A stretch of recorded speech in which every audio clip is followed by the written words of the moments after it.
পাখি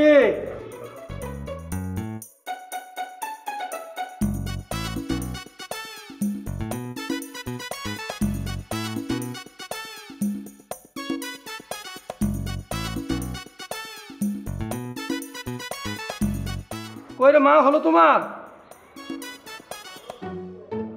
তাড়াতাড়ি আসো, স্কুলের দেরি হয়ে যাচ্ছে তো।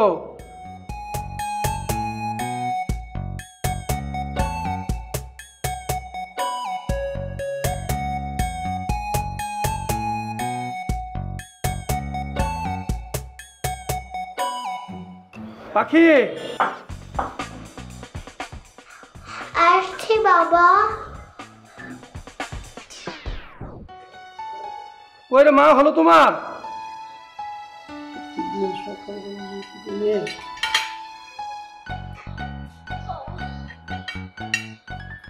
এই যে প্রতিদিন স্কুলে যাবার সময় হলে তুমি বাথরুমে বসে বসে ঘুমাও, আর তোমার প্রত্যেকদিন স্কুলে যাওয়াটা দেরি হয়ে যায়। তুমি কিন্তু সবার শেষে ঢুকো, মনে আছে তো সেটা না? আচ্ছা বাবা, স্কুল কেন সকালে শুরু হয়? তো কখন হবে? বিকালে হলে ভালো হতো না? মানে স্কুল বিকেলে হবে, তোমার একটু ঘুমের সুবিধা এই কারণে না? তাহলে আমি একটা কাজ করি, আচ্ছা তোমার স্যারদের সাথে আলাপ করবো নি, দেখি স্কুল রাখতে ব্যবস্থা করো। পাক না বসো বসো, মেয়ে নাও। স্কুল বিকেলে শুরু হবে, তার জন্য তুমি খাও, বাবা আসতেছে। ওকে, ঠিক আছে, নাও শুরু করো, খেয়ে ফেলো কুইকলি, আমি আসতেছি রেডি হয়ে।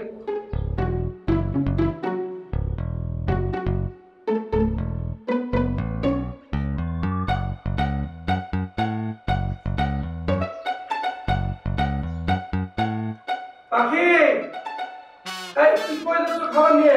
না বাবা, তো খাচ্ছি তো। খাও, আমি বাবা আসতেছি।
আই নাও।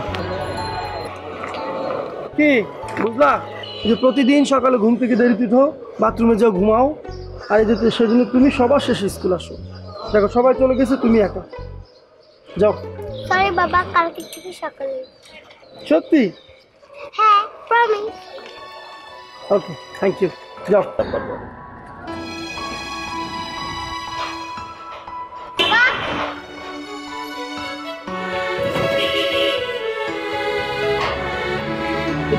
যাও, বাই। Okay, by.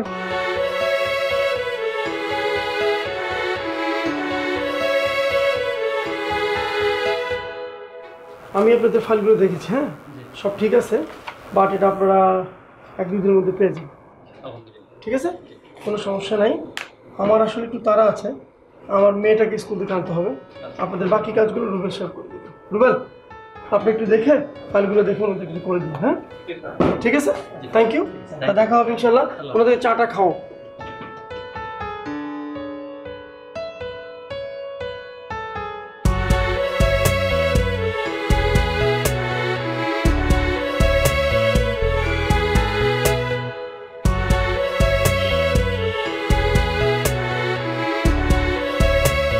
বাবা, আমাকে আরেকবার মামুনির গল্পটা শোনাবে?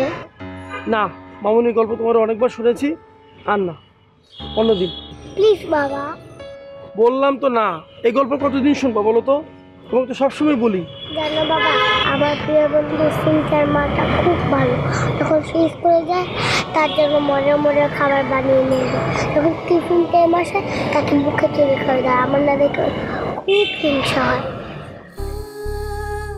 বাবা, আমাদের মা থাকতো আমাকে এভাবে খাওয়াই দিত, তাই না বাবা? আমাকে আরেকবার শোনাও না গল্পটা।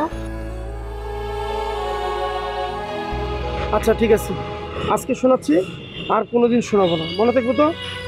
ঠিক আছে? তুমি তখন অনেক ছোট, অনেক ছোট।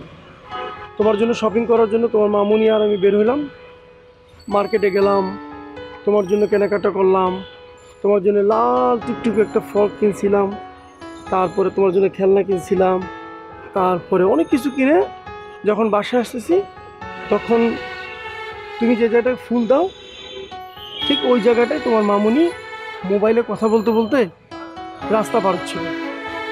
ঠিক ঠিক এমন সময় একটা গাড়ি এসে তোমার মামুনিকে জোরে ধাক্কা মারে আর তোমার মামুনি মাটিতে পড়ে যায়। মামুনের মাথায় কি অনেক রক্ত বেরিয়েছে? হ্যাঁ, তোমার মামুনির মাথা থেকে অনেক রক্ত পড়ছে, বুঝতে পারছো? এরপর তোমার মামুনি মারা যায়। আর কখনো তুমি এই গল্প শুনতে চাও না, ঠিক আছে? চল বাসা চলো, চলো।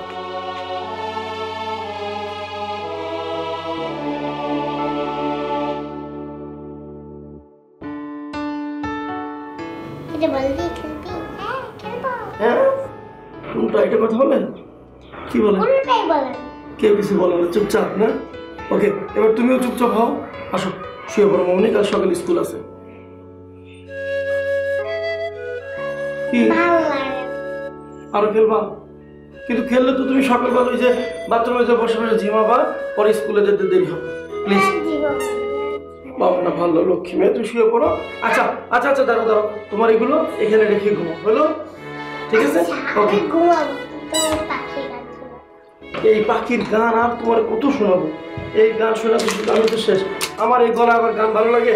আচ্ছা ঠিক আছে, তোমার শোনাতেছি, তুমি সব এদিকে দেখি, শুয়ে পড়ো, শুয়ে পড়ো, শুয়ে পড়ো। পাখি রে তুই দূরে থাকলে আমার কিছুই ভালো লাগে না, একা একা আমি নিরালায় বসে আছে। পাখি রে তুই দূরে। হ্যালো, কেমন আছো তুমি?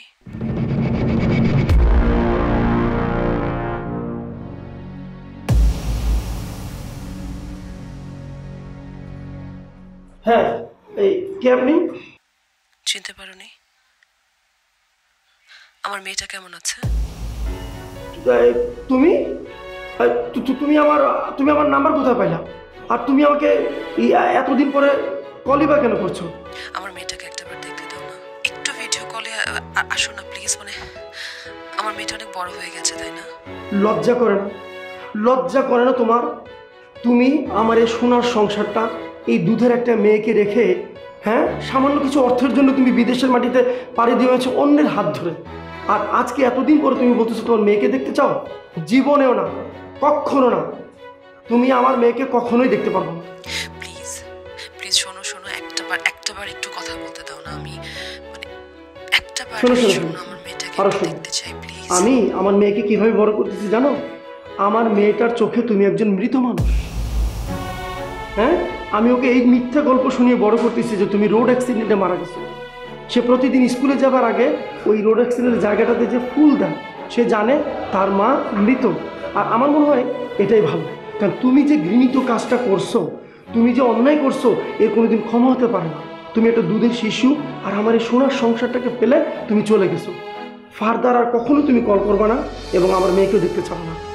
শুধু একটাবার, শুধু একটাবার, আমি আর কখনো কোনোদিন ওকে দেখতে চাইবো না, প্রমিস। শুধু নেভার এভার তুমি এই সুযোগ কোনোদিনই পাবো না, কারণ তুমি যে অন্যায়টা করছো এটা আমি আমার মেয়েকে কখনোই বলতে চাই না। আমার মেয়ে জানে তুমি মৃত, এটাই ওর চোখে ভালো।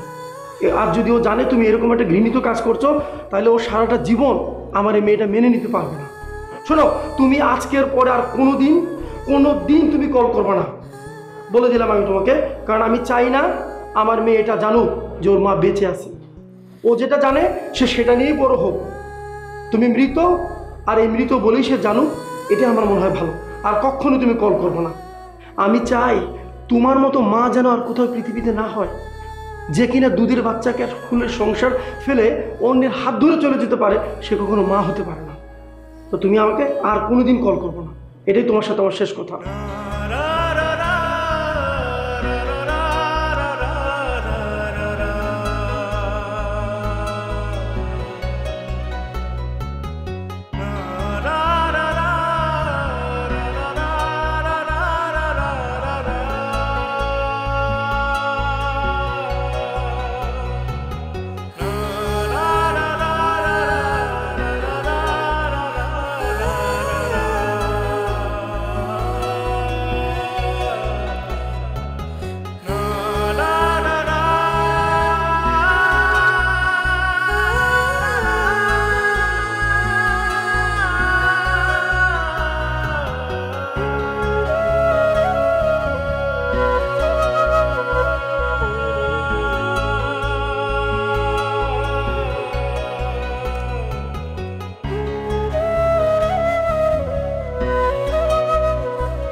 মা,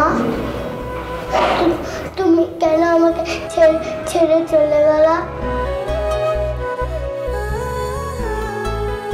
সংসার জীবনের কিছু কিছু মুহূর্ত আসে যখন আমরা আমাদের ব্যক্তিগত সুখ ও সমৃদ্ধিটাকে বেশি গুরুত্ব দেই। বাইরের নানা আকর্ষণ, নানা সুখ আমাদের জন্য একটি মরীচিকার মতো কাজ করে। আমরা মরীচিকার পিছনে ঘুরি, কিন্তু এর ভুক্তভোগী হয় সংসারের সবাই। ভেঙে যায় একটি পরিবার, একটি স্বপ্ন।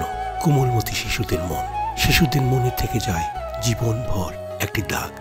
আসুন এবার থেকে এসব সিদ্ধান্তগুলো নেবার আগে একটিবার ভাবি, মরীচিকা নয়, বাস্তবতাকে আলিঙ্গন করি সাহস, মমতা ও ভালোবাসা দিয়ে।